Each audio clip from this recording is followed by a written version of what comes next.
Bonjour tout le monde! Aujourd'hui, je reçois Alexandre Turbide. Alexandre, il travaille pour Beat Connect. Et j'ai bien hâte d'en savoir parce que c'est quand même un côté technologie audio, mais je vous en dis pas plus. Alors, je te laisse parler. Explique-moi qui tu es, Alex, mais aussi ton entreprise. Merci de me recevoir. Donc, Alexandre Turbide, je suis CEO et cofondateur de Beat Connect.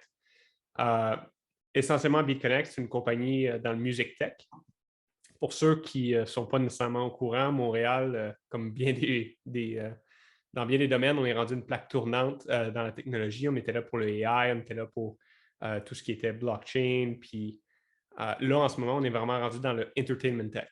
Donc, vu qu'on a beaucoup d'artistes, que ce soit autant la musique, l'audiovisuel, quoi que ce soit, mais il y a beaucoup de technologies qui sont en train de se développer autour de ce domaine-là. Et Beat Connect, ce que ça fait, c'est une plateforme qui permet aux musiciens de collaborer en ligne, en temps réel, peu importe c'est quoi leur outil, peu importe c'est quoi leur rôle dans la création. Et la beauté de tout ça, c'est que c'est tout fait dans le cloud. Ce qui veut dire que si jamais, pour une raison ou une autre, tu es en train de te déplacer à un endroit ou un autre, tu as accès à tous tes outils, tu as accès à tous tes enregistrements, tu as accès à tous tes collaborateurs partout à travers le monde. Très cool. Puis toi, t'es qui dans tout ça? T'es le fondateur, oui, le Oui, je CEO. suis CEO Et qu'est-ce que, cofondateur. On qu'est-ce est, que euh, tu on est fais? Où est-ce deux brains behind the operation. Là. que OK. Moi, je suis plus le côté business. Mon partner, Nicolas Laroche, c'est l'histoire classique. C'est le musicien de 20 ans d'expérience. Quand il était plus jeune, faisait de la musique, il gravait des CD, montait les escaliers glacés à Mont-Royal, puis essayait de vendre porte à porte.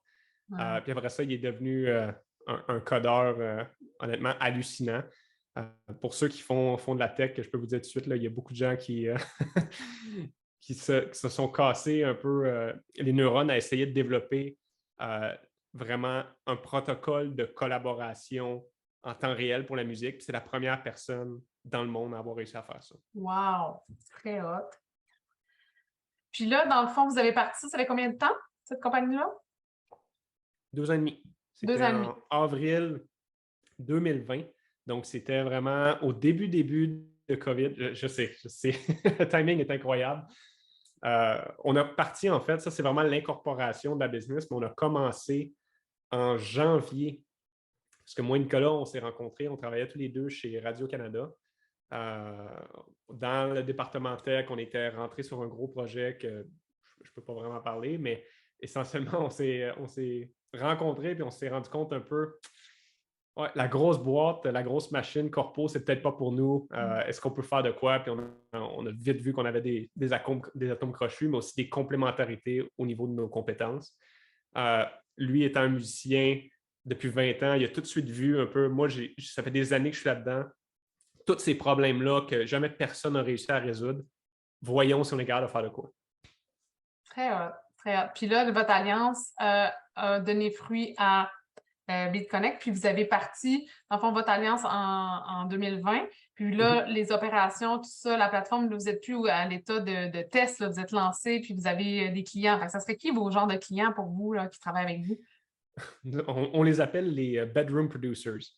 Fait que, en gros, on n'est pas là pour essentiellement développer un software qui permet aux musiciens, on va dire, de renom, là, on va parler n'importe qui, là, Eminem, Dr. Dre, des affaires de même.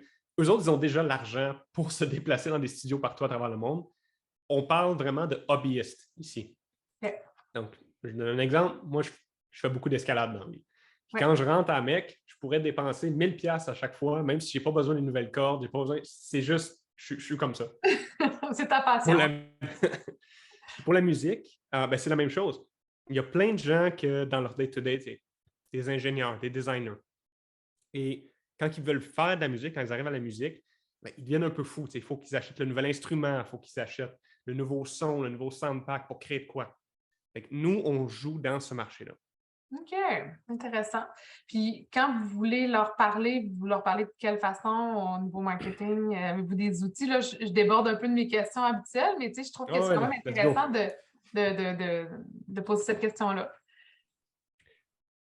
Les musiciens, plus que ben des marchés, ben des segments, c'est pas des gens à qui tu peux leur vendre une publicité sur Facebook ou sur Instagram de juste, voici un produit, clique here, puis va l'acheter. Notre produit, en fait, là, si vous allez sur notre site web, vous allez voir en ce moment que c'est comme un 30 à vie.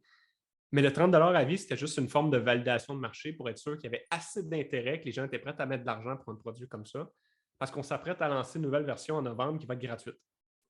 Donc, la gratuité du produit découle un peu aussi du segment qu'on target, ou est-ce que c'est vraiment une industrie où est-ce que l'aspect organique de la chose est hyper important. Si tu n'es pas capable de convaincre tes utilisateurs d'aller convaincre d'autres personnes parce que ton produit est vraiment bon, puis le meilleur, puis apporte de la valeur, tu es mort. Ce n'est pas une question de publicité, puis d'aller chercher des taux de conversion élevés, des one-time fees, puis après ça, ben, ton monde, si tu churn, tu t'en fous. Non, il faut que le monde soit là constamment, puis qu'il revienne, puis qu'il vouch pour ton produit. Fait que nous, on est vraiment dans, on va dire, plus l'aspect organique du côté marketing. OK. Puis dans le fond, c'est de parler avec des musiciens qui vont parler avec d'autres musiciens, puis qui vont... Influenceurs. Influenceurs. Les influenceurs, c'est big. Je vais aller dans tous les fringe markets, là, mais Twitch, c'est très gros pour nous. Je ne sais pas si vous connaissez, mais c'est une plateforme de streaming. Puis Amazon a mis beaucoup d'argent durant la pandémie pour développer un programme de support aux artistes qui veulent faire du streaming parce qu'ils se sont rendus compte que les gens apprécient pas juste le produit final de la musique, ils apprécient le processus créatif. Ils aiment ça voir les gens créer, interagir, avoir le feedback. Comment tu as fait ça? C'est quoi ce son-là? Et à cause de ça, ben là, il y a une nouvelle place qui manque dans le marché. C'est un produit qui permet aux créateurs de contenu puis à l'audience d'interagir ensemble dans une plateforme en temps réel. Fait que nous, on arrive un peu là avec ce produit-là au bon moment, puis on leur donne l'outil pour monétiser cette audience-là, pour créer du contenu qui est beaucoup plus interactif. Fait que, quand on parle de YouTube, Twitch, les Discord chats, les groupes, Reddit, on est un peu partout là-dedans. Très cool. Fait que la Gen Z, elle va être bien servie. Ma prochaine question est plus sur l'inspiration. Tu sais, comme entrepreneur, tu es un jeune entrepreneur, tu as des idées incroyables avec la technologie, tout ça, la musique qui est une passion que les gens, tu vas aller chercher. Mais qu'est-ce qui fait que tu restes inspiré à chaque jour puis que tu te dépasses dans ta business? Bien, c'est sûr et certain que je n'ai pas été un entrepreneur toute ma vie. J'ai travaillé, comme je disais, dans la grosse boîte. J'ai été chez Radio-Canada, j'ai été chez Air Canada, chez EMIA, j'ai travaillé pour Bombardier. J'ai travaillé pour des grosses boîtes. Et pour moi, ça ne marchait juste pas. Là.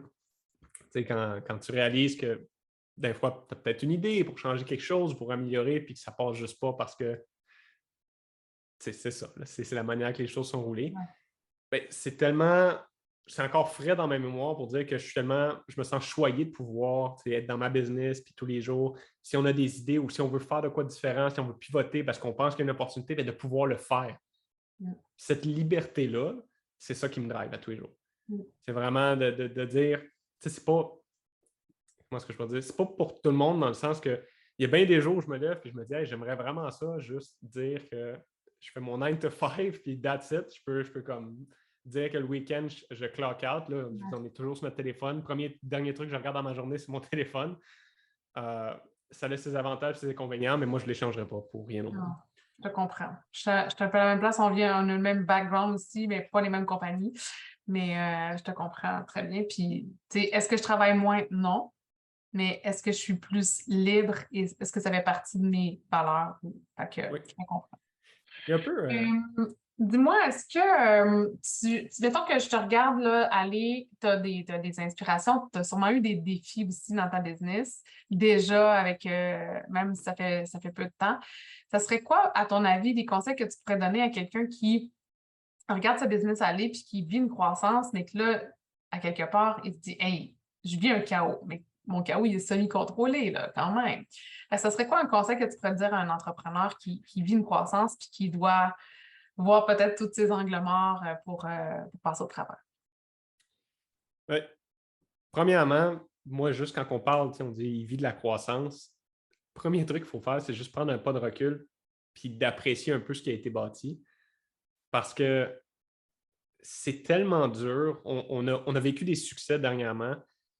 Et on dirait qu'on a célébré le succès pour un gros 24 heures. Là, puis après ça, c'était déjà on passe au prochain. On passe au prochain. Puis on est toujours en train d'être en mode un peu pas réactif, mais on est toujours en train de se dire OK, c'est quoi le prochain problème à résoudre?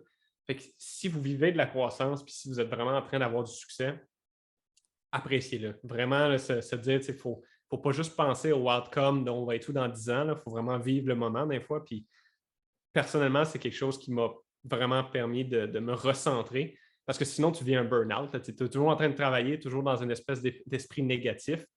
Tu as besoin de célébrer ces victoires-là au day-to-day. Moi, je suis d'accord avec toi. Moi, je le mets dans mes objectifs avec mes clients en 190 jours.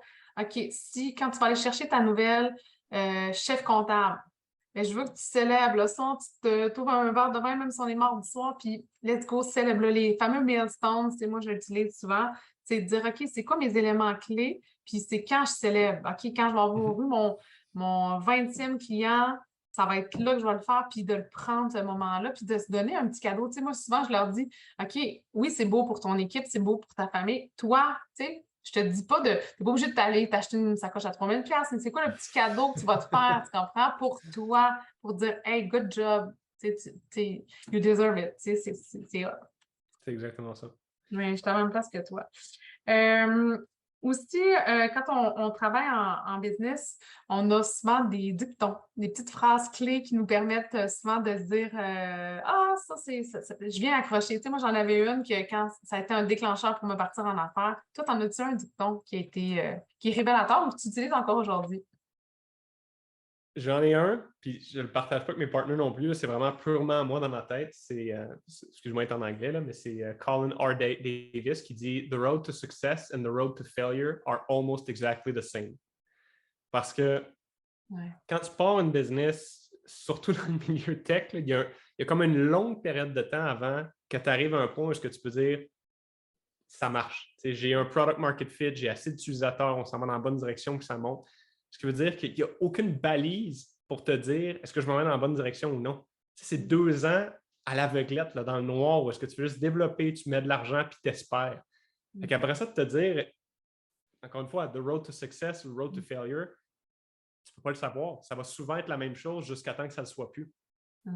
Ça m'aide en termes de fortitude mentale de me dire des matins, tu te lèves, tu dis OK, on y va, puis on donne tout ce qu'on a. Est-ce qu'on s'en va dans la bonne direction? Tu ne le sauras pas, ça prend un petit peu de fate. Ouais. Puis c'est sûr que tu t'en vas dans la bonne direction, mais au pire, tu vas apprendre ou au pire, tu vas gagner. Ouais.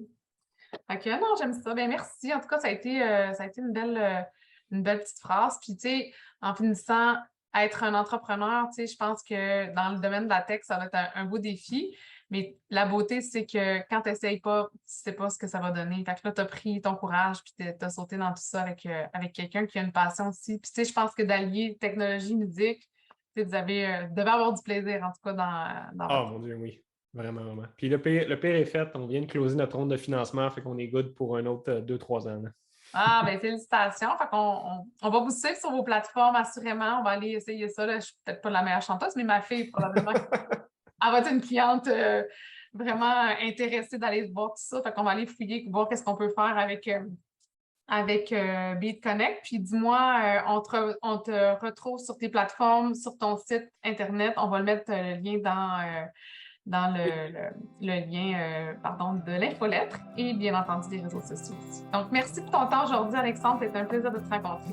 Merci beaucoup. Pareillement.